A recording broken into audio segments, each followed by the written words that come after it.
Bismillahirrahmanirrahim. Assalamualaikum warahmatullahi wabarakatuh. Waalaikumsalam warahmatullahi. Alhamdulillah.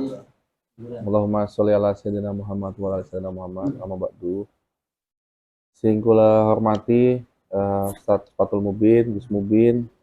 Alhamdulillah kembali hadir menemani kami semua para santri kolot ini. Mudah-mudahan kita selalu istiqomah mengaji, belajar mengaji. Amin. Di suasana yang hujan basah ini, terima kasih Ustadz sudah berjuang melewati beberapa titik banjir mungkin Ustadz. Iya. Tadi Ustadz kita ngomongin, tadi sempat ngobrol kalau air itu kan datang ke tempat yang lebih rendah. Kalau petir itu datang ke yang apa, Pak Roni? Beda potensial. Yang beda potensi. Yang potensialnya lebih rendah kalau listrik. Kalau air itu ke tempat yang lebih rendah juga. Kalau cobaan datangnya ke yang saldonya rendah. Kalau cobaan datang ke saldonya rendah. Oh, itu bener itu hukum alam. Nah, kalau hidayah, Ustadz. Hidayah datangnya ke sebelah mana dan apakah harus buka pintu biar hidayahnya masuk atau lewat mana gitu. Kira-kira seperti itu Ustaz. Kalau hidayah masuknya lewat mana? Apa lewat pintu, apa lewat kesadaran, apa lewat seperti apa? Kalau jawabannya lewat pintu, ini pertanyaan nanti pintunya pintu depan apa pintu belakang. Nah. Nanti pintunya digeser apa didorong. Dorong nggak bisa tanya pintu digeser. Iya, harus begini gitu.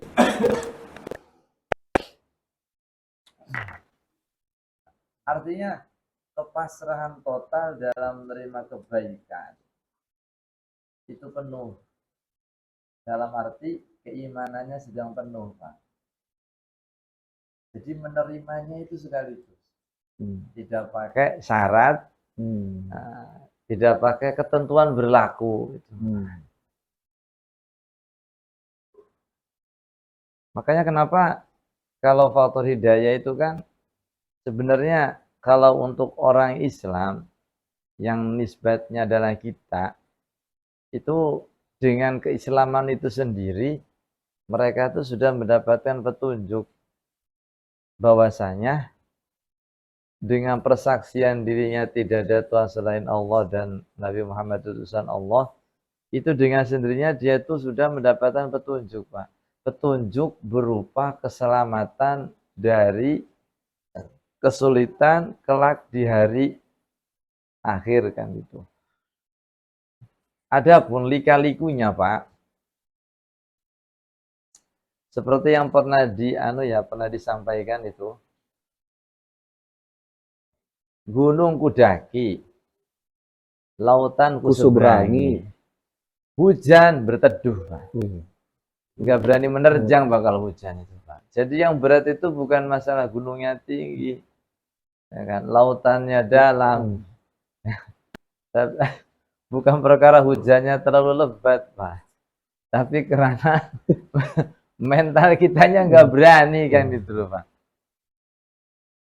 Jadi masih belum. Nah dari situ kan arti daripada Nabi itu kan pernah menyampaikannya kan, kullukum tadkhulunal jannah. Kalian semua itu masuk surga. Kalian semua itu masuk surga. Ilaman abba. Kecuali orang yang nggak mau. Orang yang menolak gitu. Kalau ditanya itu, ya, lah bagaimana bisa orang masuk surga kok nggak mau kan? Bagaimana bisa orang masuk surga kok menolak? Nah, hanya sekedar keinginan, tapi tidak terwujud dalam perbuatan. Dan ini banyak terjadi, Pak. Sebenarnya saya pengen seperti itu. Sebenarnya saya pengen seperti itu. Nah, sebenarnya sih pengennya malah saya tuh hadir, pengen. Nah itu kan benar, Pak. Secara petunjuk itu dia tahu adalah kebaikan. Secara naluri itu, Pak. Mau orang bejatnya kayak apa, Pak? Orang ke masjid itu pasti pandangannya baik, Pak. Walaupun mau nuker sendal misalnya. Tapi jangan sampai ada istilah, ada anak-anak Gen Z itu loh, yang tanya sama saya itu mengenai bagaimana kalau seumpamanya amal kita sedikit, amal kita kurang, Pak. Apakah boleh kita itu menyempurnakan amal kita yang kurang dengan mengambil dari kotak amal? Nah, sama-sama amal. Untuk menyempurnakan amal, Biar kita amalnya ambil banyak. dari kotak Iya. amal kan. Nah, terus kalau kaitannya sama hidayah itu kan secara naluri manusia itu senang dengan kebaikan. Wa innahu lihubbil khairi syadid. Sesungguhnya manusia itu sangat mencintai kebaikan. Nah, repotnya itu faktor eksternalnya, Pak. Orang sekeliling kita gitu, ataupun lingkungan. Ini yang mendukung terhadap mau apa tidak dia melakukannya. Mau apa tidak dia melakukannya. Secara utuh itu Abu Thalib itu tahu bahwasanya Nabi itu benar. Yang dibawa itu benar. Misi yang dibawanya itu benar. Tapi kenapa kok tidak mau mengikuti? Nah, ini faktornya lain, Pak. Yang menggerakkan untuk mewujudkan niat itu hak prerogatif Tuhan. Kalau untuk sekedar kita ingin, itu kaitannya sama kita sendiri, Pak. Timbul keinginan untuk ikut, timbul keinginan untuk melakukan, timbul keinginan untuk tidak melakukan, itu dari kita, Pak. Akan tetapi perwujudan dari perbuatan sebagai implementasi daripada niatnya itu adalah mutlak dari yang maha kuasa kalau itu malah. Nah, terus juga paman-paman Nabi yang lainnya, seperti Abu Jahal, tahu kalau Nabi itu benar. Dan Quran yang dibawa pun tidak bisa terbantahkan. Biasanya kalau orang itu kalah di dalam berargumen, biasanya itu langsung menyerang personal, Pak. Biasanya itu, Pak. Orang kalah secara argumen, itu biasa menyerang personal. Menyerangnya personal, Pak. Nah, ini seperti Abu Jahal kalah argumen dengan Nabi Muhammad, itu kan yang diserang personalnya. Muhammad gila, kan itu kan. Muhammad gila, kan itu. Nah, gila itu karena dia berbeda, semuanya sama, kebiasaannya dengan yang lainnya tentu tidak akan dianggap gila. Nah, terus kaitannya sama hidayah itu masuknya dari mana? Ya masuknya dari panca indera kita, Pak. Mata kita yang melihat, telinga kita yang mendengar, hati kita yang merasakan, akal kita yang berpikir kan. Nah, makanya kenapa Quran itu kaitannya itu kan dengan petunjuk. Tidak hanya petunjuk bagi orang yang hidup, Pak, sampai orang mati pun dapat petunjuk dari Quran itu sendiri. Buktinya kenapa orang mati dibacain Yasin, Pak ya. Dia tidak salah jalan, Pak. Nyawanya itu loh. Nah, itu kaitannya sama itu kan kesadaran dalam melaksanakan kebaikan itu adalah perwujudan daripada hidayah itu sendiri. Kalau semuanya, Pak, tidak pernah menolak, Pak, bahwasanya kebaikan itu ya adalah hal yang baik.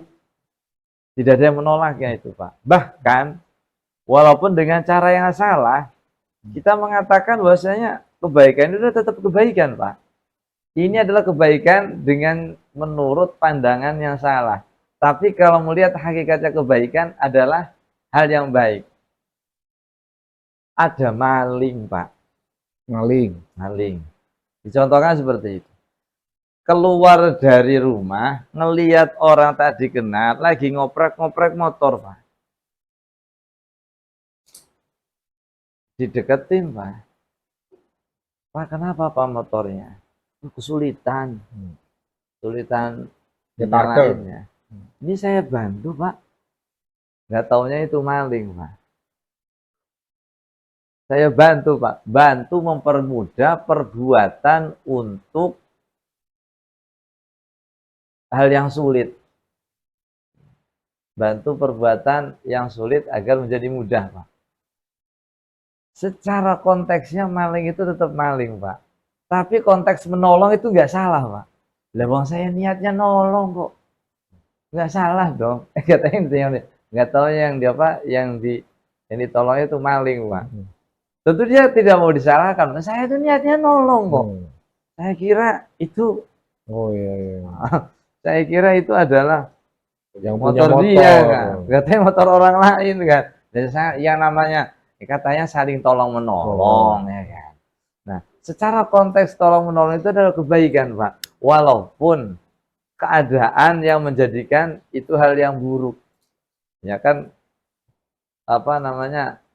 Penyandaran menolongnya kepada siapa dulu kan. Gitu.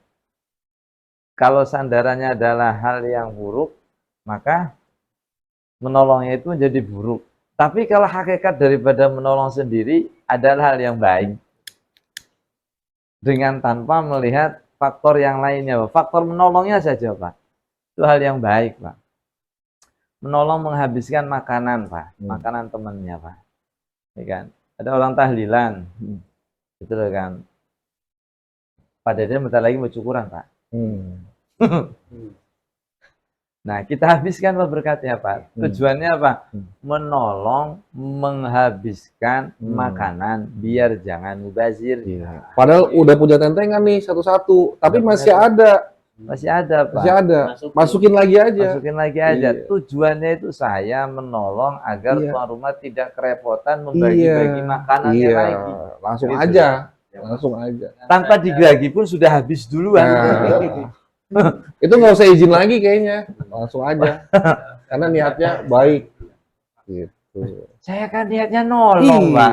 Biar Saiful Hajati nggak usah repot-repot nganter-nganter makanan lagi. Udah saya ambil aja kan. Biar nggak usah repot-repot, Pak. Bukankah membantu kerepotan orang lain agar tidak menjadi repot adalah hal yang baik, ya kan? Walaupun konteksnya itu seperti itu. Nah kan, tahu piring udah bersih kan, enak, tinggal ditumpuk-tumpuk gitu. Ya. Nah, konteksnya itu kan larinya kepada di samping aturan secara agama, itu juga aturan secara tradisi, Pak. Ya mungkin kalau secara agama baik-baik saja, Pak. Konteks agama itu masih konteks yang apa ya? Konteks yang universal kan, masih umum kan. Nah, maksudnya universal. Tapi kan kalau kita konteksnya itu dikembalikan lagi kepada personal, itu bisa menjadi baik dan tidak. Makanya hidayah itu kembalinya kepada orang mempraktekkan kebaikan, pada hakikatnya dia sudah mendapatkan hidayah.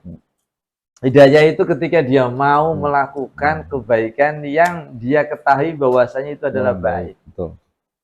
Nah, Ustadz, misal saya yakin nolong dulu ya. Ya, nolong dulu. Saya yakin sih. Apa tuh?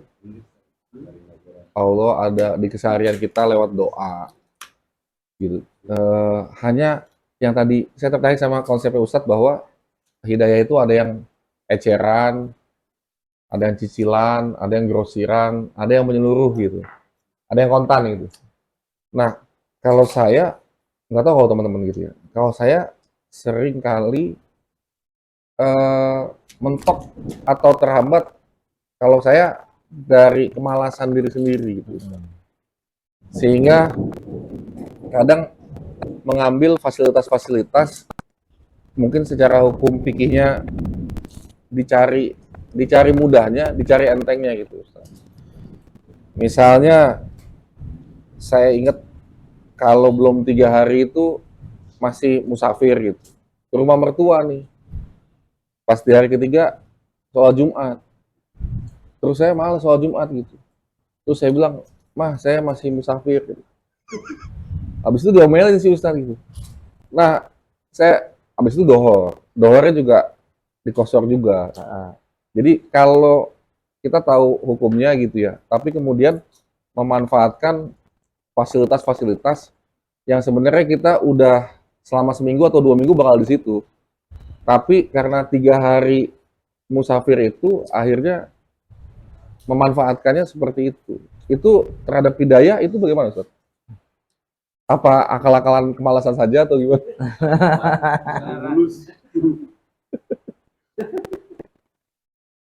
Jadi hidayah lawan kemalasan gitu, Ustaz. Apa gimana, Ustaz? Itu namanya rekayasa hidayah, Pak. Nah, alasannya ini sebenarnya memang kalau dibilang riwayatnya ada, Pak. Allah itu mencintai hambanya yang mengambil keringanan sebagaimana Allah mencintai hambanya yang mengambil kewajibannya. Artinya kalau misalnya dalam istilah fikih itu ada namanya rukhsah, Pak. Rukhsah itu dispensasi. Nah, orang yang mengambil dispensasi itu adalah bentuk daripada ketaatan kondisi dirinya dengan mengikuti aturan hukum Tuhan, hukum syariat dalam konteks dispensasi itu. Baik tidaknya itu kan semuanya kembali kepada kita, Pak. Kalau diomongnya, ini berat ini 3 hari ini musafir ini kan. Iya. Padahal Ya. mau 2 minggu di sana, Ustaz. 2 minggu kan. 3 hari loh kan. 3 hari awal, saya, Pak. 3 hari awal, Pak. Kalau 3 hari selebihnya kan nggak musafir lagi. Nggak usah Hanya musafir lagi. mungkin Ini pas untuk 3 hari Nah, gitu. 3 hari pertama lah awalnya. Enggak, Pak, awalnya sih nggak diniatin, Pak. Nggak diniatin seminggu, Pak.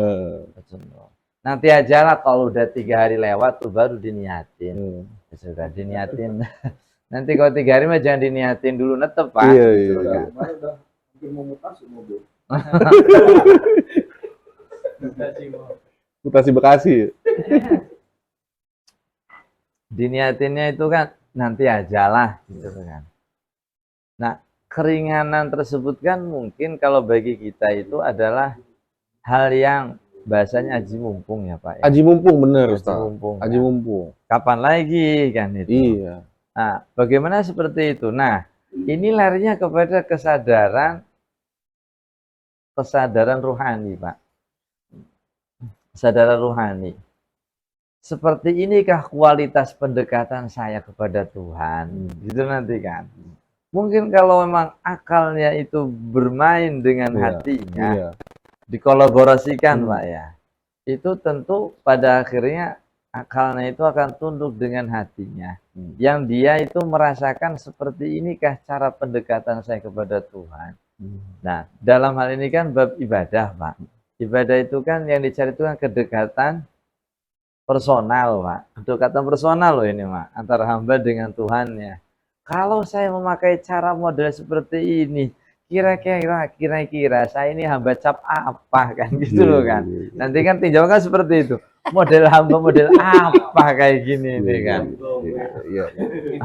Ya walaupun secara legitimasi hukum itu boleh-boleh sah-sah aja ya kan. Tapi kan secara kedewasaan rohani kan itu.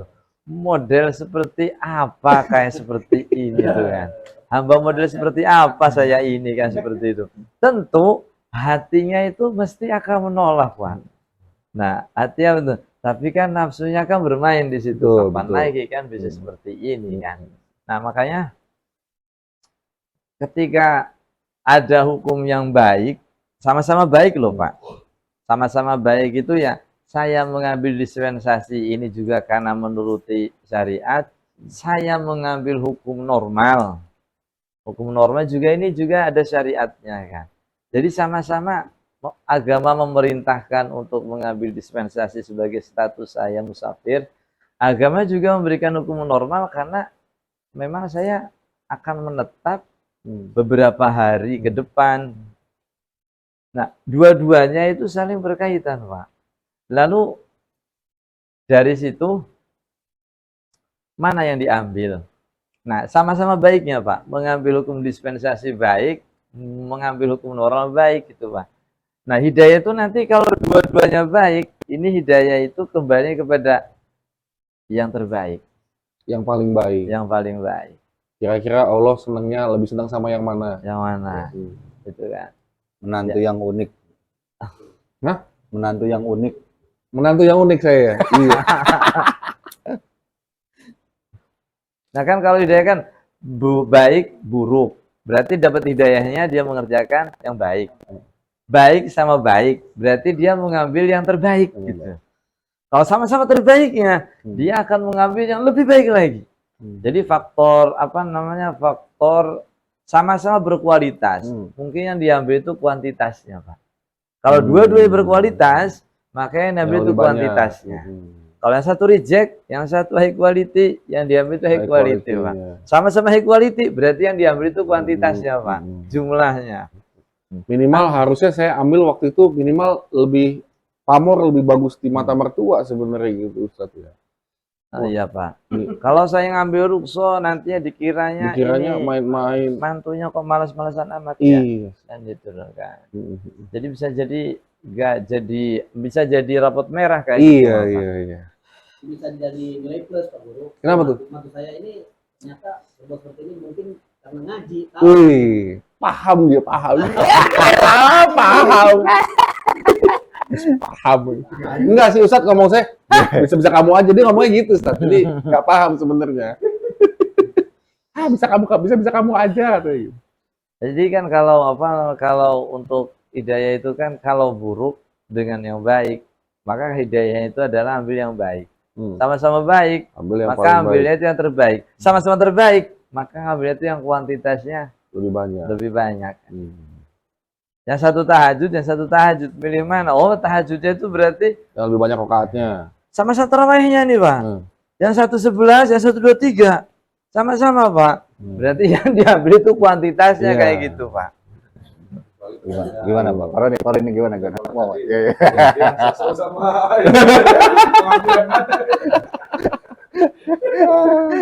Tadi kita nanya ini, jadi tadi sama Gemini dulu ke AI gitu. Kan ngomongin petir segala macam gitu. Apa-apa ditanyain ke AI gitu. Termasuk cewek yang cantik yang mana?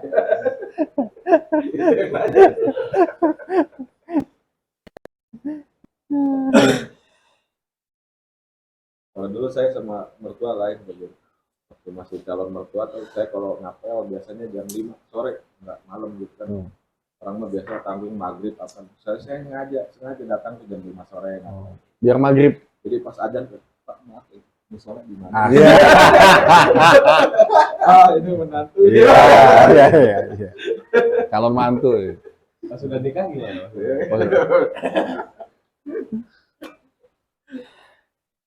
Penampilan seperti itu tergantung kondisi juga, Pak. Ada kan bahasanya caper kan ya, Pak. Bener, Pak. Justru kita itu yang berhak kita caperin itu, bahkan yang paling berhak kita caper itu adalah Sang Pencipta, Pak. Gitu. Biar kasih sayangnya itu lebih banyak gitu. Walaupun modus, Pak. Gitu kan. Ya memang tahu lah, ya kan, Tuhan kan Maha tahu kan gitu. Ibadahnya palsu. Ini modus ya kan. Ini modus. Tapi sebenarnya modusnya itu, tujuannya itu adalah dengan ibadah gitu loh, Pak. Bukan dengan maksiat loh, Pak. Iya. Nah, ada dua pilihan nantinya, Pak. Saya pernah cerita kayaknya itu, Pak. Antara orang taat sama orang tobat gitu loh, Pak. Iya. Yang satu ini orang ini taat, Pak. Dua-duanya yang taat, yang tobat masuk surga gitu kan. Ketika masuk surga ketemu, kamu di sini bukannya kamu biasa mabok. Iya dong, kan tobat. Tobat. Nah, akhirnya dari Pak, dari yang tobat itu agak dada bangga dia, Pak. Saya nggak capek-capek sholat, saya nggak capek-capek puasa kayak kamu. Surganya sama. Nasihatnya dapat, surganya dapat. Nah, kamu nggak pernah ngerasain enaknya maksiat, nggak pernah ngerasain enaknya durhaka, ya kan? Taunya hidup itu sholat, puasa, taat, semua amal soleh kamu lakukan, nggak pernah mabok, ya kan? Nggak pernah ngerasain enaknya miket, ya kan? Ini bahasanya kan gitu, Pak. Lalu masuk surganya sama kayak saya. Saya nggak usah capek-capek ibadah kayak kamu, tapi surganya kelasnya sama kamu. Jadi dari yang taat itu ada gedek, Pak. Tahu kayak gitu, Pak. Ternyata ada nilai plusnya, Pak. Nilai plusnya itu kayak begini. Ketika jadi dihibur juga sama Pak. Dihiburnya kayak begini. Oh, yang taat itu dia diberikan kelebihan di dalam kualitas kedekatan dengan Tuhannya. Gitu. Punya kualitas kedekatan dengan Tuhannya dengan cara dia tidak pernah mendurhakai. Gitu. Nah terus dengan yang ini dengan yang tobat ini Tuhan menunjukkan betapa belas kasihannya, ampunannya itu kan, sehingga hamba ini meskipun jauh tetap saja mendapatkan Selamatkan. ampunannya kan. Nah dari dua orang ini kan akhirnya kan saling bahasanya kan nggak mungkin orang surga itu irinan itu nggak mungkin kan. Sebenarnya perdebatan itu tahu kayak gitu mah saya capek-capek ibadah lalu masuk surga kelasnya modelnya kayak kamu kelasnya sekelas sama kamu kayak saya tuh rugi amat ya gitu loh kan, capek-capek ibadah terus akhirnya baru masuk surga sekelasnya kelasnya loh, kelas kamarnya modelnya kayak kamu ya kan. Duh enggak, kayaknya seakan-akan ibadah saya ini kok standarnya enggak lebih baik daripada tobatnya kamu kan itu. Nah ini bentuk daripada yang ditampakkan Tuhan kepada dua hamba itu kan, yang satu berupa kualitas kedekatannya. Jadi dalam komunikasi itu lebih intens, Pak. Yang satunya kan karena wujud belas kasihan. Ya sama-sama sih, akhirnya dua-duanya udah dapat rahmat sebenarnya. Cuma kan dari sini bentuk daripada ketaatan itu adalah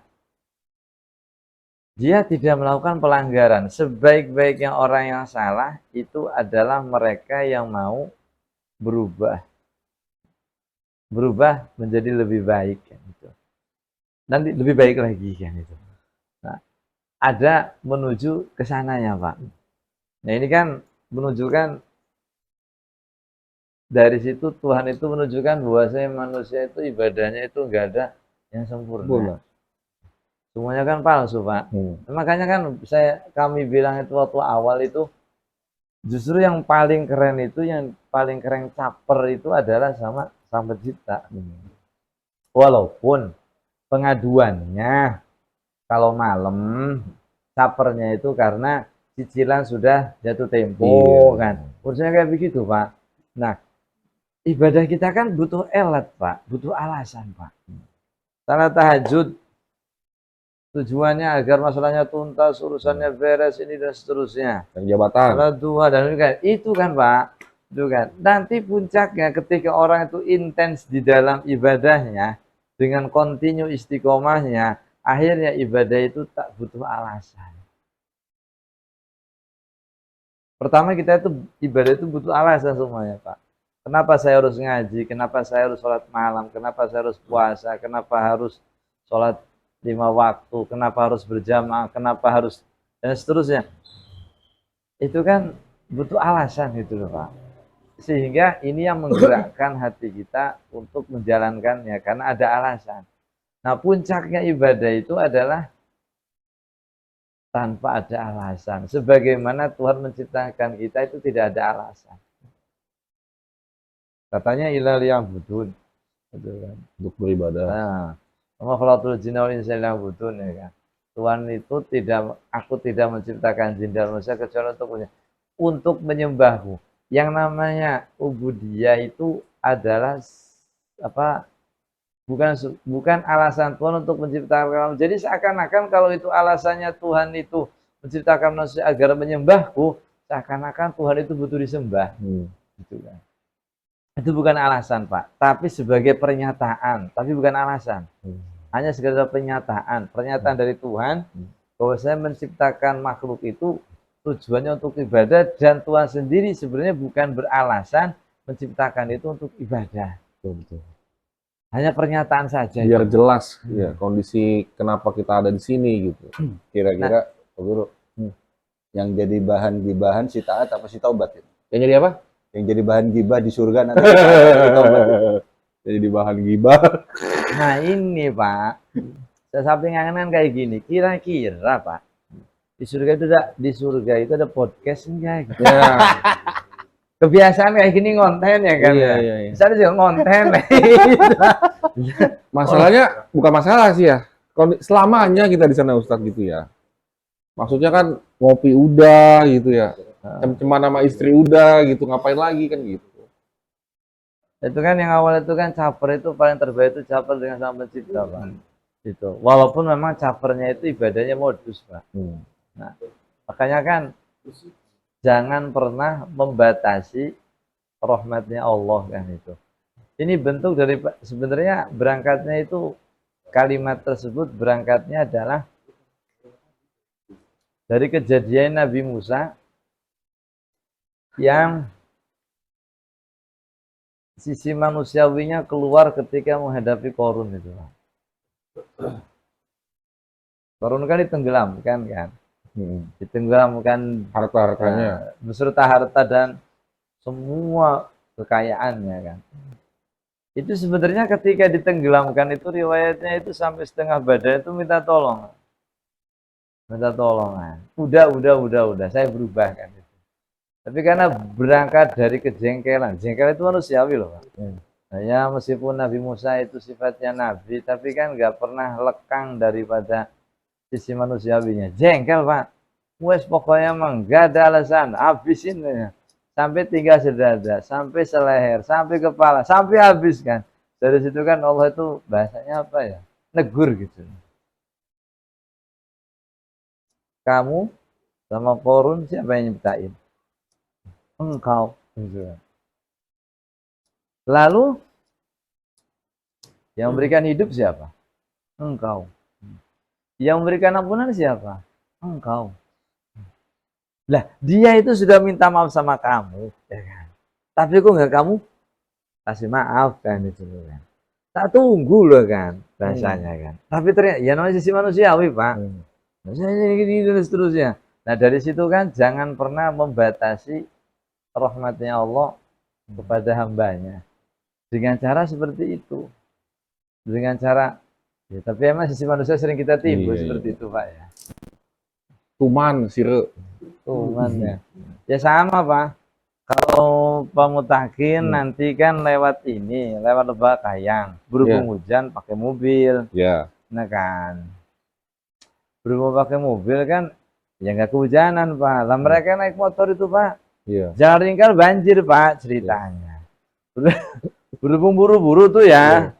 Akhirnya kan nggak dipelanin. Main gas aja, Pak. Nyiprat, Pak, akhirnya, Pak. Ya. Ke sampingnya kan. Lagi naik motor. Nah, udah pelan-pelan biar jangan nggak nyiprat, Pak ya. Nggak kepercik kan, nggak kena air kan. Wus gitu kan. Karena akhirnya malah, Pak. Itu nembang itu, Pak. Iya. Nembang, Pak. Terus nanti dangdutan asli malah. Buka sitik Tinggalin nabuin aja itu malah. Terus nembang itu, panjang nembangnya itu, Pak. Nah, sombong amat. Sombong. Nah itu, tapi ngomongnya kayak ya itu ngomongnya macam-macam lah intinya, Pak.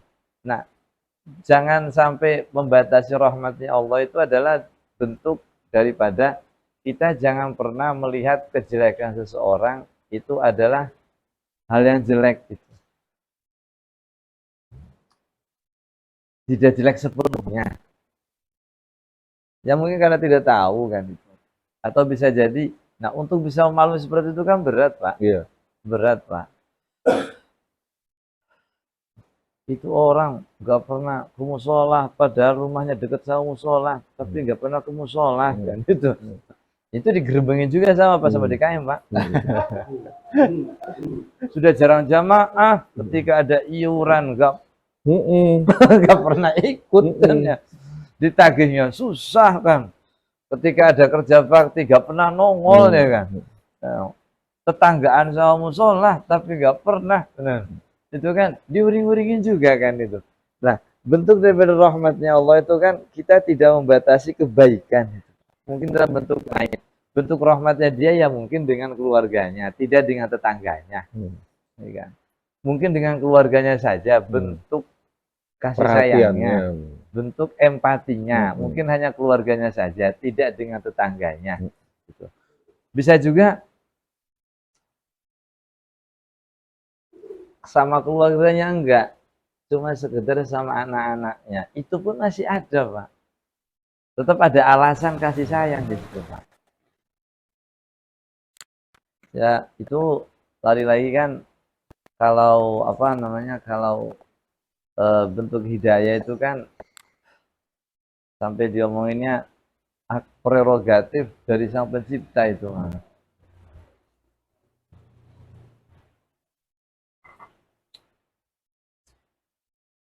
Ya sama seperti orang datang ke Pak Faisal, bawa sertifikat tanah sebagai jaminan 3 hektar contohnya kan. Ya kalau ngelihat masalahnya sih sama, karena mungkin ada urusan pribadi, ya kan. Dan ini adalah hal yang manusiawi, kejengkelan tertentu lah, gitu loh. Cuy iki kudu pragat. Yang kemarin saya mau ngomong lagi kan itu. Nah, ini kalau kita melihat dari situ ya, Pak. Ya kan namanya SOP perusahaan, Pak, kayak gitu, Pak. Ya. Yang kemarin juga selesaikan dulu lah kan itu. Ada alasan-alasan tertentu. Tapi kan, wah Pak, mohon kebijaksanaan. Nah, kalimat kebijaksanaan itu adalah bentuk daripada rahmat itu, Pak. Walaupun kadang kebijaksanaan itu malah menjadi tidak bijaksana bagi personal seseorang ya gitu.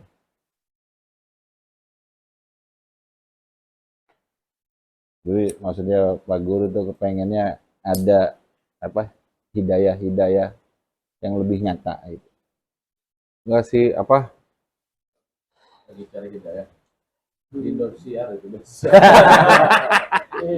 ada tabloidnya tahu hidayah yang dikubur-kubur itu. Ada tabloidnya itu, Sabili Hidayah tuh. Ayah. Maksudnya ini versus gitu. Oh. Jadi hidayah udah nyampe gitu ya. Seneng ibadah, cuman kemalasan ini oh. Gitu. Apakah malas datang itu berupa hidayah juga maksudnya gitu? Enggak apa, saya sih percaya hidayahnya udah datang gitu ya. Berupa malas. Bukan, macem-macem gitu. Cuman saya dan kemalasan saya itu pinter juga meliak-liuknya itu. Iya. Nah makanya saya tanya, dari mana datangnya hidayah? Cuma kan tadi kan Ustadz udah ngejelasin. Sebenarnya udah datang, tinggal kalau jelek sama baik, cari baik. Kalau baik sama baik, cari yang terbaik. Alhamdulillah sih, rumusan itu insya Allah saya pakai. Iya, gitu. Jadi beda ya antara kemalasan dengan kealasan itu beda ya. Ya, alasan adalah kemalasan dan dicari-cari pembenarannya. Kalau ini Pak Ustadz, biasanya kalau hidayah itu diduluin sama taufik. Taufik hidayah.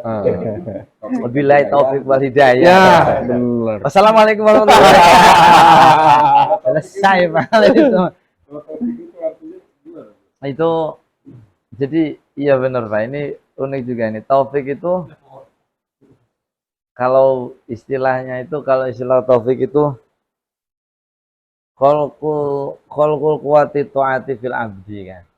Allah itu menciptakan kekuatan untuk taat pada seorang hamba. Kekuatan untuk taat pada seorang hamba. Berat Pak itu Pak. Jadi pertolongan untuk menundukkan nafsunya agar dirinya tetap melakukan perbuatan baik yang ditolak oleh nafsunya. Jadi kemampuan untuk mengarahkan nafsunya agar melakukan kebaikan. Ya kan kalau diomongkan inna nafsal amaratun bisu ya. Nafsu itu kan amaratun bisu, banyak mengajak kejelekan. Banyak mengajak kejelekan, Pak. Nah, sama Pak, nafsu itu juga walaupun bentuknya baik, Pak. Nafsu saja bentuknya baik. Hobi ngaji, Pak.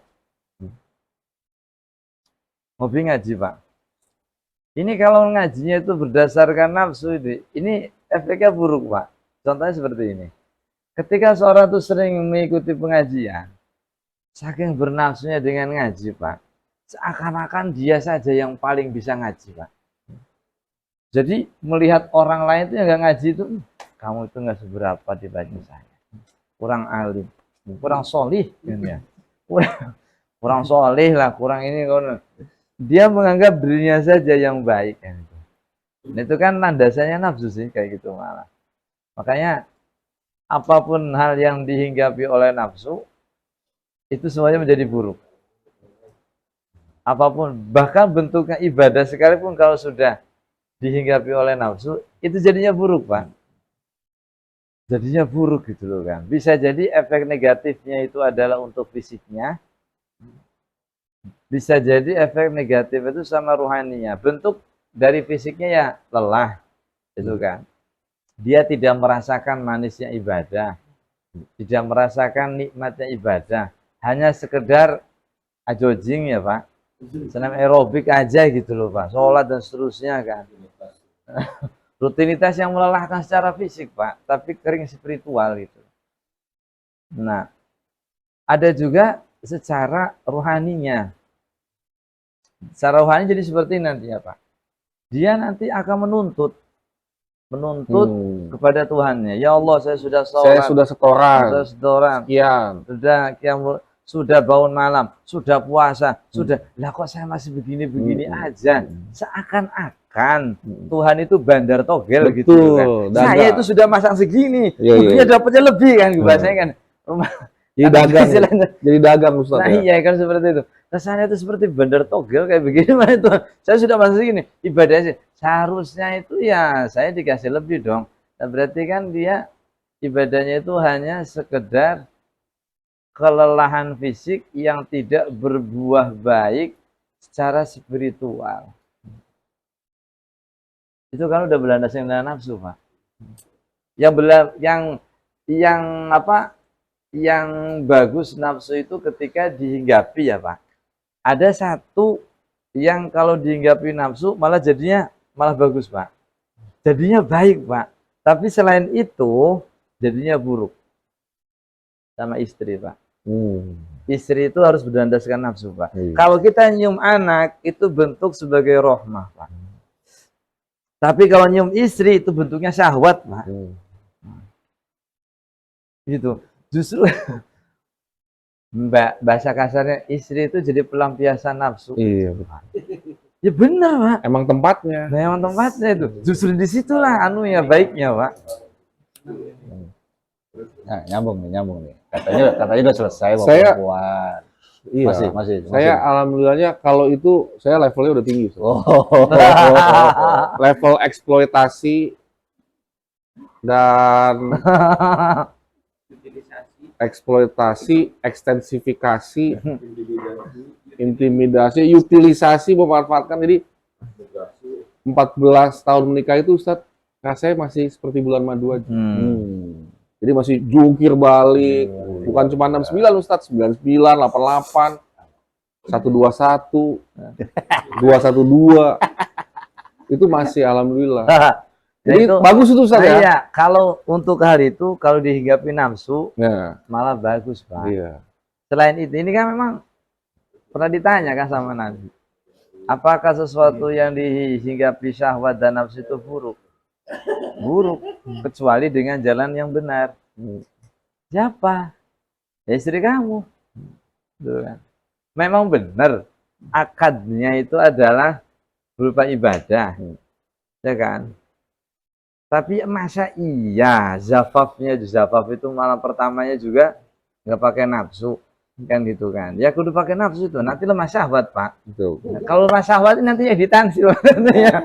Nah bahaya ini malah. Ada kitab di Jawa itu namanya Serat Centini ya. Kan sering diomong-omong tuh ya. Oh ini kitab tentang malam pertama. Betul itu dibuat zaman Mataram Islam. Malam pertamanya ini orang alim Ustaz. Saya baca kan, saya keren kan ada yang hot kan gitu ya. Ada gambar-gambar. Ternyata malam pertama orang alim itu, jadi malam pertamanya itu ngaji dulu.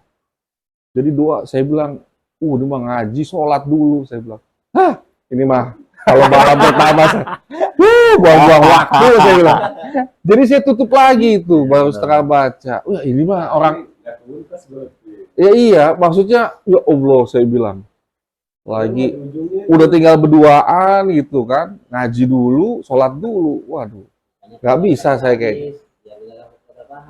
Oh Nah, iya, kan itu, Pak. serat centini itu. Berharapnya sih ada Nafsu itu kan gambar-gambar. liar, Pak. Iya. Liar, Pak. Jadi yang bikin enak kan nafsunya, Pak. Mm-mm. Ya kalau nggak kayak gitu kan, ya gimana pun nggak bernafsu itu, Pak. Iya. Susah, Pak. Iya. Nantinya. Nggak bisa berkembang biak kalau gitu Iya. nantinya. Ada ikan di atas meja ya kan, gitu. Jadi Tapi paling ya doanya Bismillahirrahmanirrahim nasi aja. Wah, langsung gitu. Nah, itu kan itu kepanjangan, Pak. Kebanyakan. Kepanjangan. Bismillahirrahmanirrahim. Kepanjangan, Pak. Kepanjangan. Udah Bismillah aja udah. Bismillah ya udah. Tok, enggak tambahin apa-apa, udah Iya. Bismillah. Itu pas Allah jadi nasi udah dalam posisi itu, jadi sambilan jadinya. Jadi bukan di awal, jadi pas sambilan gitu. Atau Pak Guru. Jadi sudah terjadi pertarungan. Nah, itu kan kalau untuk nafsu dalam hal itu malah jadinya nilai ibadah, Pak. Kan larinya kan senang sih, Pak. Ibadah yang paling enak ini. Nah, itu seneng kan itu malah. Nanti kalau misalnya sampai pada tahapannya, kenapa? Ya karena ini istri saya gitu loh kan. Betul. Ini istri saya gitu loh.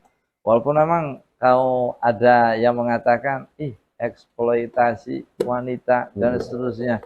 Ya kalau ini hal yang diperbolehkan, hal yang dilegalkan secara syariat, ya berarti ada unsur pahalanya kan gitu, Pak. Justru itu yang terbaik gitu loh.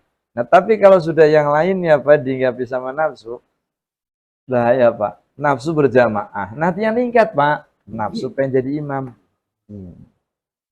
Nafsu jadi imam, nanti meningkat, Pak. Nafsu pengen jadi ketua DKM. Nanti ketika nafsu jadi ketua DKM jadi Ketua MUI. terlampaui, Pak. Jadi Ketua MUI. bisa-bisa nanti atasnya lagi nafsu jadi ketua MUI nanti, Pak. Iya. Nah, berangkatnya kan dari nafsu dan gitu kan nanti akan ada obsesi yang lebih gitu loh. Ambisinya itu saya harus lebih lagi kan. Khawatirnya belum pantas gitu, Ustaz, Nah, ya. itu Ternyata kan. masih alimun. Ketua MUI masa alimun. Meskipun sudah hampir berapa tahun Al-Fatihah nggak kelar-kelar, udah berani tuh ya. Enggak lah. Oh, Nggak enggak. usah. Nggak usah. Tadi ibadahnya yang lain aja.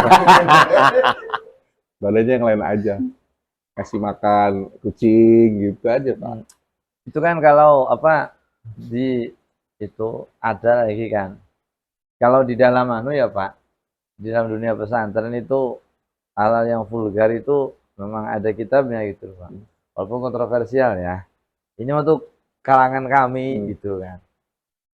Walaupun secara sudut pandang etika dan kesopanan itu kayaknya nggak layak amat gitu loh.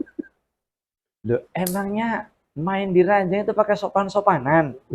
Ya kan? Permisi, saya masuk dulu ya. Boleh. Mas, nah ini mah. Aturan kaos. Nah, ini kan enggak ada serangan nantinya, Pak. Iya. Itu. Enggak ada serangan kayak gini, Mas. Menyerang itu kan karena ada ambisi, Pak. Kalau tanpa ambisi nggak bisa menyerang, Pak. Bertahan pun karena ada ambisi, Pak. Ambisi bertahan. Nah, kalau misalnya tidak ada ambisi bertahan, tidak ada ambisi menyerang, Apa ya itu? apa gitu kan? Salah-salah itu namanya. Pemanasan berarti Mas. Salah-salah nanti jadinya.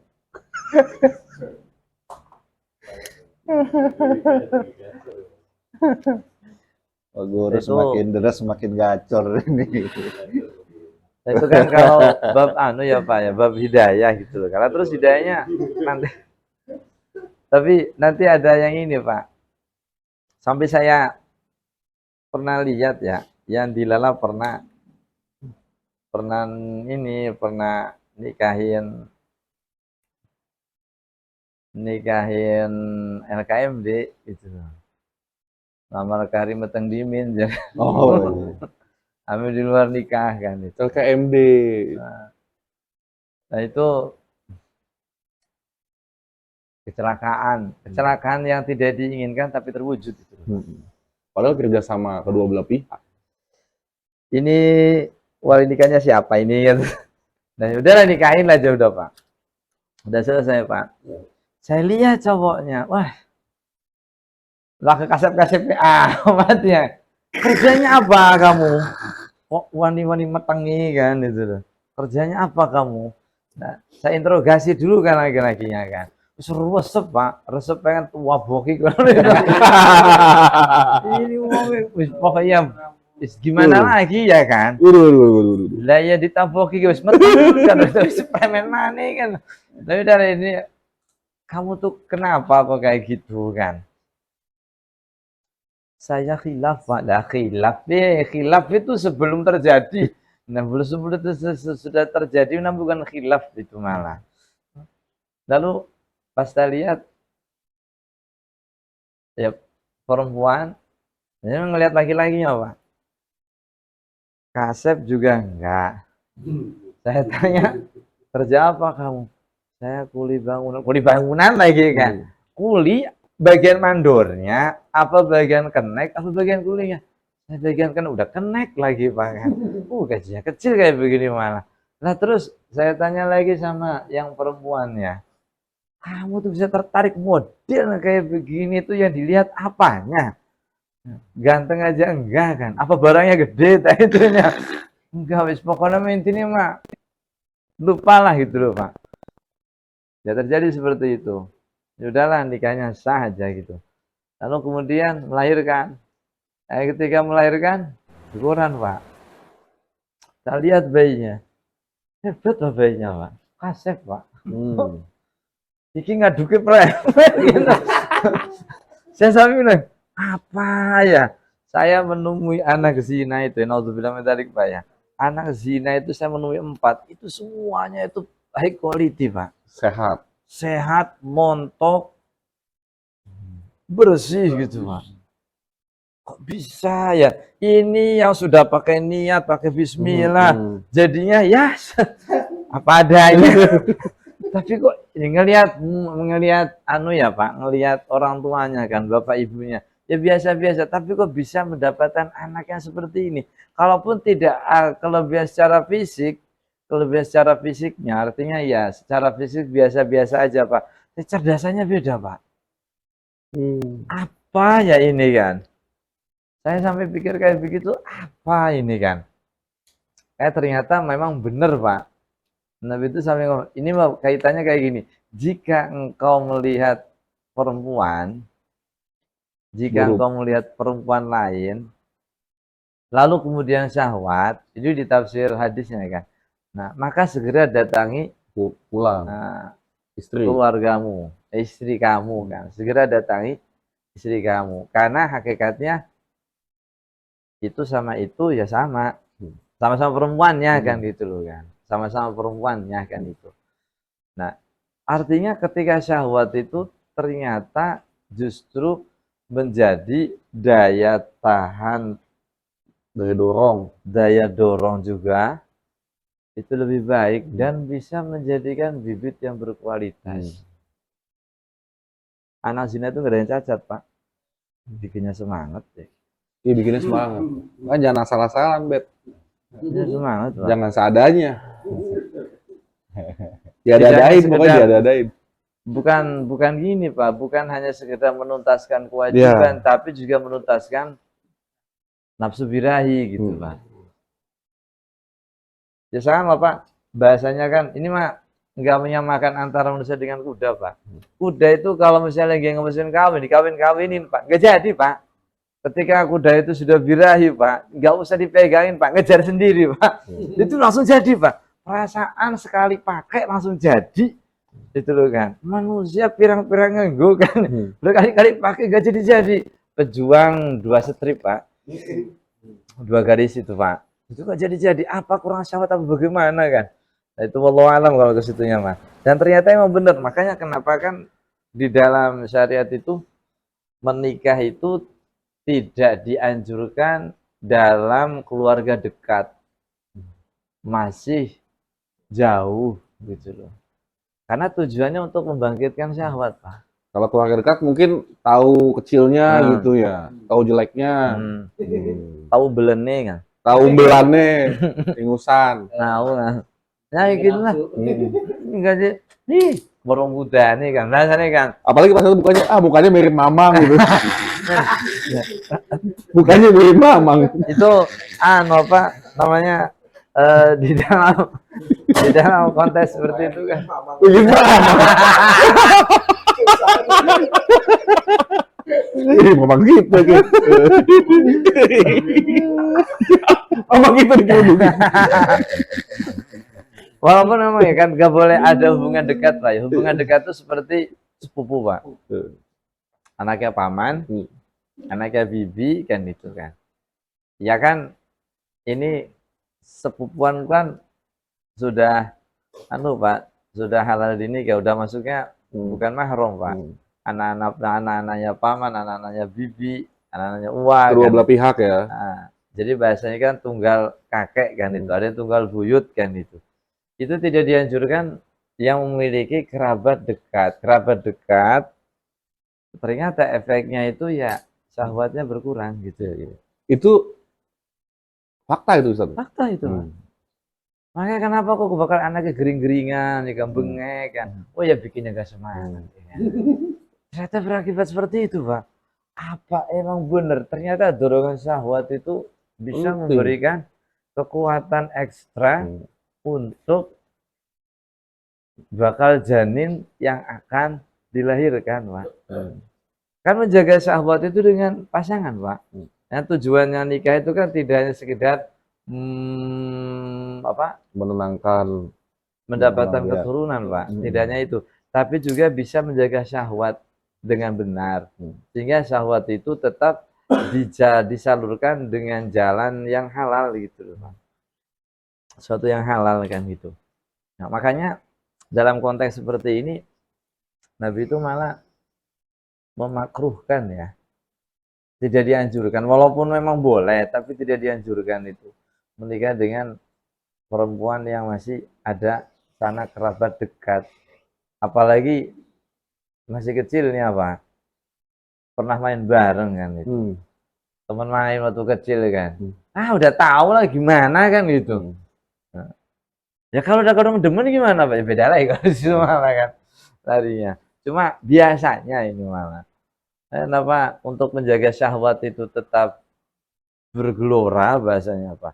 Itu dianjurkan dengan orang lain. Orang lain dalam arti kata tidak memiliki kerabat ataupun memiliki kerabat tapi sudah sangat jauh. Ini tunggal canggah ya kan? Oh jauh. Jauh, udah terlalu jauh itu malah. Satu keturunan ya kan? Dari Bani Adam kan itu ya. Itu terlalu jauh kali itu malah. Udah aman lah kayak itu malah itu. Ya walaupun boleh Pak, walaupun boleh kan. Ternyata yang dijaga itu tidak hanya keturunan tapi juga menjaga syahwat agar tetap keluar syahwatnya. Kalau di Batak itu bahkan ada konsep pariban, Ustaz. Jadi emang nggak boleh satu marga. Gultom nggak boleh sama Gultom walaupun jauh gitu. Pariban, jadi Gultom cocoknya sama apa kayak gitu. Nggak boleh Gultom. Terus kata mas saya itu sarapan itu Pak, walaupun pakai garam pakai apa, makanya kuat kayak gitu. Kalau kita kan gorengan. Nggak ada marga, dia orang Jawa Pak. Kayaknya kalau sama itu hasilnya bagus. Wah, kayaknya 2 minggu nggak main PS Pak ya.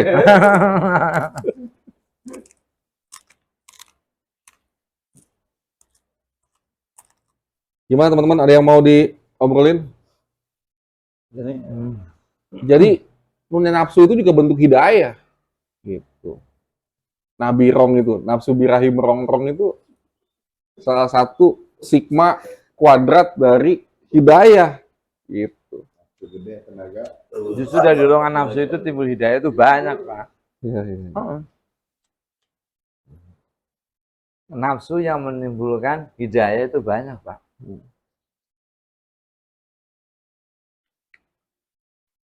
Ada itu zaman sahabat Nabi itu namanya Abu Sufyan.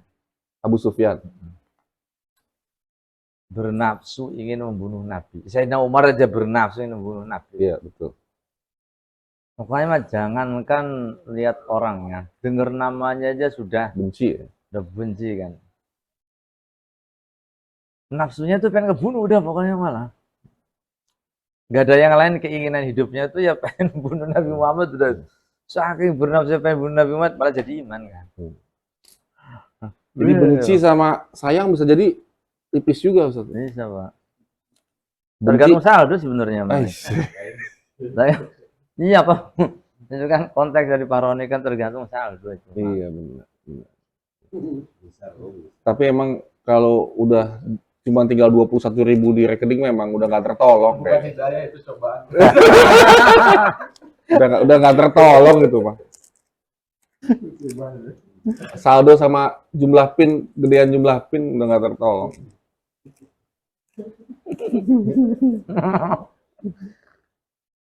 Pin aja 6.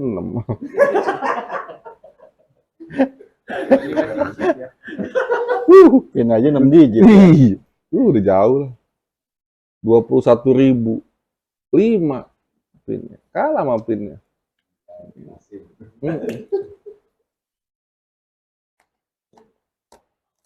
Ini penonton bayaran lagi pada di atas semua nih. Biasanya Iya, pada di bawah. iya. Dia sekarang memandang rendah kepada saya, Pak. Masa di Paling bawah. paling bawah ya. Ini namanya memandang rendah orang lain Iya, kayak iya, gini. iya. Itu sujud Pak Ustadz ya. Kita sujud. Iya. Suzon. Bentuk Enggak ini dong. ya. Suudi dong, Suudi. Saudi dong. Bukan Sujon, Suudi. Itu nafsu itu Pak Ustadz, itu dia terbentuknya dari pemikiran-pemikiran kita apa memang sudah Saya mendengar bisikan. disediakan gitu. Emang itu udah ada di kita gitu, Ustaz ya. Nafsu itu ya. Tinggal pematik-pematiknya kali kayak gitu. Makanya kan senjatanya setan kan dua, Pak. Nafsu sama wanita. Wanita sendiri sudah mengandung setan. Enggak, maksudnya. Nah senjatanya itu mah, Pak. Ini jadi klip. Nah, kalau nggak bernafsu ya susah digodanya, Pak. Susah digodanya. Bahkan kelasnya, Biksu-biksu berarti itu susah Ustaz ya digodain. kenapa? Biksu-biksu berarti susah. Nah, maksudnya nafsu itu tetap ada, cuma manajemennya, manajemen nafsunya. Saya ingat lawakannya Gus Dur yang di pesawat terbang, duduk sama pastur. Ini mohon maaf nggak ada maksud apa-apa. Ya kita tahu Gus Dur ya. Terus ada apa tuh? Lewat kan, menunya babi, daging babi, gitu. Terus kan pastur kan masih makan. Mungkin Ustaz udah sering dengar gitu. Terus Gus Dur nggak makan gitu. Katanya, wah di daging enak, nggak boleh ya, haram ya. Iya. Terus pas lagi lewat, Gus Dur lihat pramugarinya gitu ya. Gitu. Terus pasturnya tuh nggak nafsu sama pramugarinya gitu. Kata Gus Dur, dibanding daging babi, justru itu daging paling enak katanya. Dagingnya pramugari maksudnya. Gitu. Nggak lucu ya? Kita baik itu baru lucu. Nggak boleh ya. Iya nggak boleh ya kamu ya. Justru daging paling enak tuh daging perempuan. Gitu. Kita mah boleh 4. Gitu. Kita mah dimbat gitu. Kita mah boleh 4, tapi nggak diizinin sama istri aja.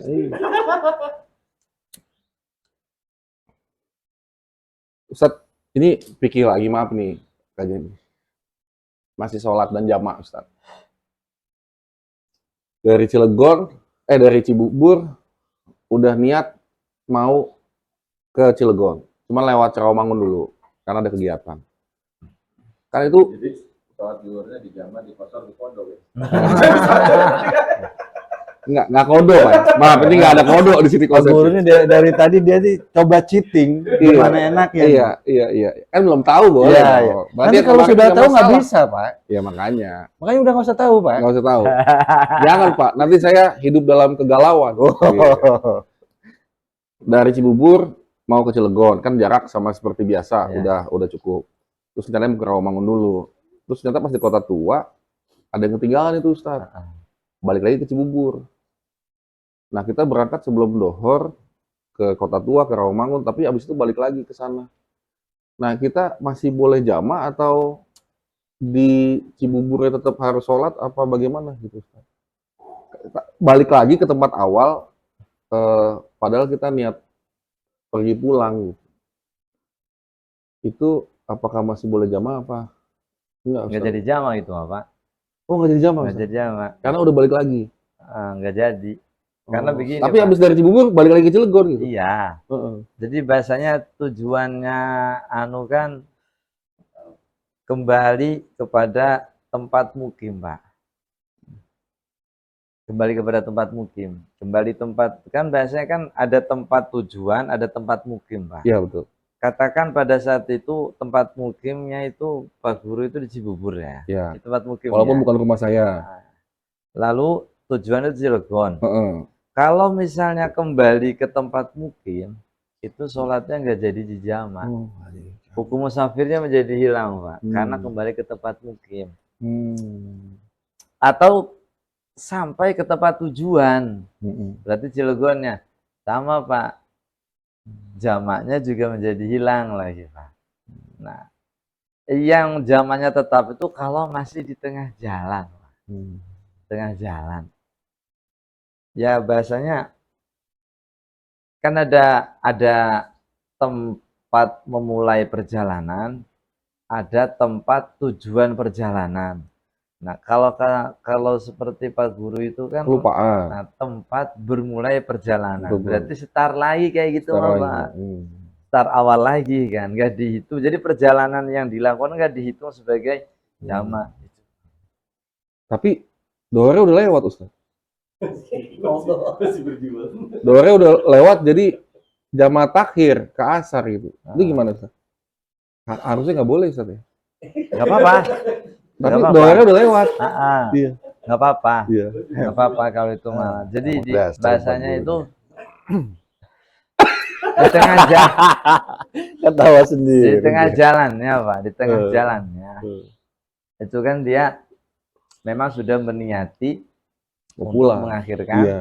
Di Jamak. jamaah takhir. mengakhirkan untuk bisa dijamak takhir kan. Jadi, nantilah saya mau tak sama asar saja Iya. gitu loh. Berarti zuhurnya ditarik ke asar Iya. kan gitu. Itu nggak apa-apa, Pak. Iya. Terus yang lebih parah lagi nih, yang penting jangan ditarik ke maghrib aja Pak. Lewat 2 berarti. Nggak bisa kalau itu. Lewat 2 Nggak apa-apa kalau itu malah. Ya alhamdulillah. Nah, kalau gini Pak Guru, tadi kan dari Cibubur ke Cilegon. Cilegon, ada yang ketinggalan, balik lagi Ketinggalan. laptop. Nah, begitu Pak Guru dari Cibubur ke Cilegon itu lewat jalan yang nggak biasa dilewati nih. Ya, jalan baru lah ya. Nggak taunya di jalan baru itu per 100 meter masjid, Pak Guru. Gimana Pak Guru? Masih mau dijamak kosor kan? Ya fasilitas. Baca ada fasilitas. Pasti mumpung ada fasilitas. Iya. Itu kemudahan dari Allah. Oh iya iya. Tapi jangan diniatin untuk menghindar, Pak. Menghindari kodok ya kan. Saya nggak kodok loh, jamak loh. Jamak takhir loh kan. Zuhur tak tarik ke asar. Iya. Ini kan fasilitas. Iya. Kasih sayang Allah. Nah, dispensasi ya kan. Dispensasi ini. Nah, yang penting jangan diniatin untuk menghindar, Pak. Menghindar dari kewajiban sholat zuhur. Enggak menghindar ini mau saya lakukan nanti yang sama asar kok. Ustaz kayak tahu suara hati saya kayaknya. Bukan tahu sebenarnya mau meluruskan. Terlampau jauh saya terjerembab dalam dunia ini. Iya. Ini kalau kecuali kalau ini mah ada lagi Pak. Saya mau keramat Pak. Lalu ya saya lewat Baya. Lewat Baya, Puncak, nanti ke Jonggol. Itu gimana? Ya, kalau jarak ke anunya mah Pak, ke tujuannya paling juga 15 nggak kilo. ada 20 kilo kan ke keramat itu. Tapi kan belum jarak itu gimana kalau itu? Oh, berarti yang dihitung itu bukan jarak tempat tujuan. Musafir itu yang dihitung itu bukan jarak tempat tujuan, Pak. Rute. Tapi jarak perjalanannya. Jarak perjalanannya. Kalau tempat tujuannya, Pak, Wah, saya rasa bisa-bisa nggak ada yang dijama ini mah Pak. Kalau melihat dari tempat tujuan kan, nggak ada yang dijama nantinya Pak. Tapi kan dilihat itu perjalanannya Pak. Jarak, bukan jarak tempat tujuan, tapi jarak perjalanannya. Tergantung lewat mana Pak. Ya meskipun keramat kalau lewat Baya terus ada yang muter muter puncak terus udah lewat Jonggol sampai Bekasi. Nah kalau itu udah Pak, udah dipastikan kalau itu malah. Ternyata ini Lala Move paket. Pakai kali itu mah ini sama seperti halnya kalau Mamang Gojek nggak bisa bilang dalam perjalanan, nggak berarti bisa nggak Pak. bisa orang dia kerja di Jakarta. Nah, terus ada definisi musafir sendiri. Musafir itu definisinya apa kan? Kalau menurut kebanyakan kita paham itu musafir itu mereka yang dalam perjalanan. Tapi sebenarnya musafir itu konteksnya itu mereka yang tidak bekerja.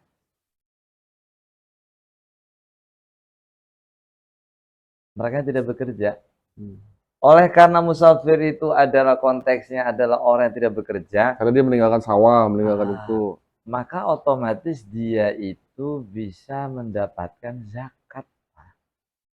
Ibnu Sabil itu bisa dapat zakat itu kan. Karena faktor dia tidak bekerja. Ya perjalanan. Beda halnya kalau memang pekerjaannya itu adalah perjalanan ini. Supir ekspedisi, ya kan. Driver gitu loh. Lala Move. Nah, kalau itu mah namanya bukan musafir, Pak. Kerja itu malah. Orang model kalau misalnya perjalanan ini adalah kerja, maka dia tidak boleh mendapatkan zakat. Karena dia tidak boleh mendapatkan zakat, statusnya itu seperti mukim kayak gitu, Pak. Nah, bisa-bisa Pak kalau misalnya dihukumi sebagai musafir, Pak, dengan definisi orang tidak bekerja, adalah jadi definisi kita gitu loh, definisi orang dalam perjalanan.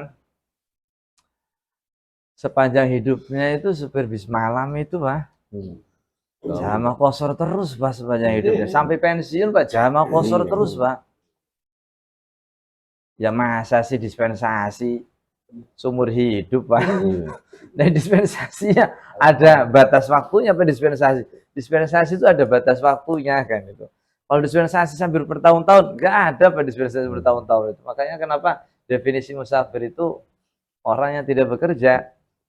Kalau memang perjalanannya itu adalah perjalanan kerja ya karena dia supir ataupun juga yang berkaitan dengan jalannya itu Pak,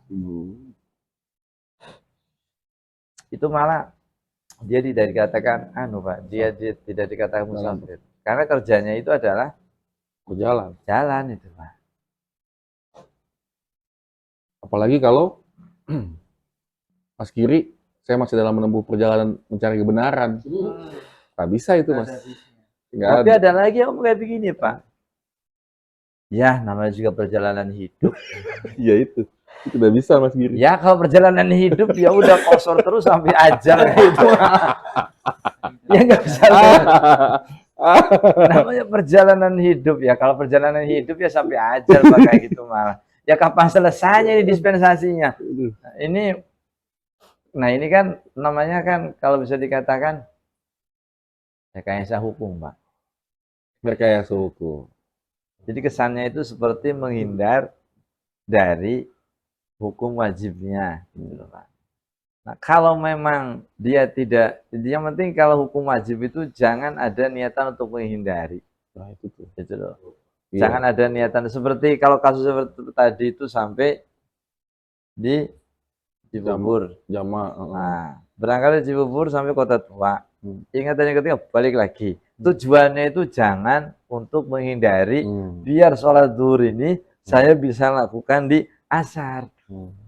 Nggak usah diniatin apa-apa, Pak. Nggak usah diniatin apa-apa. Cukup saya pengen ngambil barang aja. Kalau niatin saya menghindar dari biarlah zuhurnya, maksudnya zuhurnya sampai dengan asar. Itu waktu itu mertua nggak nanya udah sholat apa belum.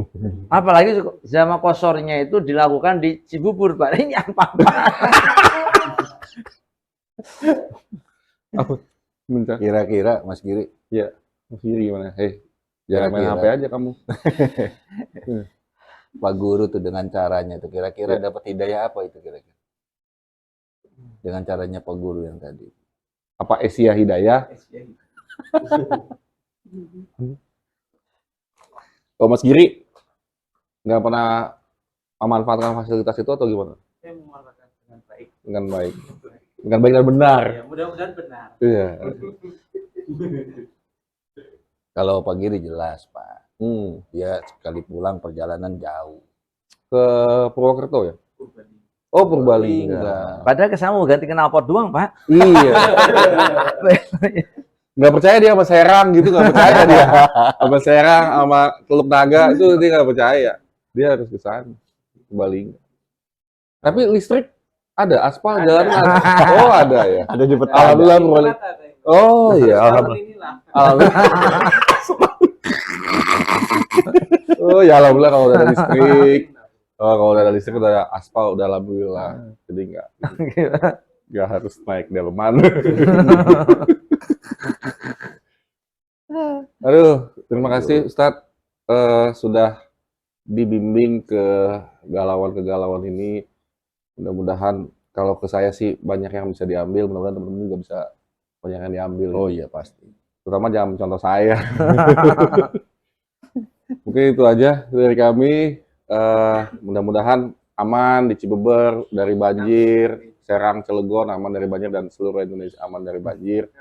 Mudah-mudahan jadi rahmat lah buat semuanya. Amin. Kecuali banjir hadiah, Pak. Wah, atau banjir diskon. Iya, banjir diskon. Banjir hadiah. Gimana Pak Faisal? Promo Brimo Kita nggak di-endorse Bang Osa. kepala cabang. Bisa sekalian Pak Faisal. Mau 15 detik boleh di sini panjang ya. Terima kasih semuanya sudah hadir dan menyaksikan ini. Kurang lebihnya kami mohon maaf apabila salah kata, salah sikap. Bila topik wal hidayah. Wassalamualaikum warahmatullahi wabarakatuh. Waalaikumsalam warahmatullahi wabarakatuh.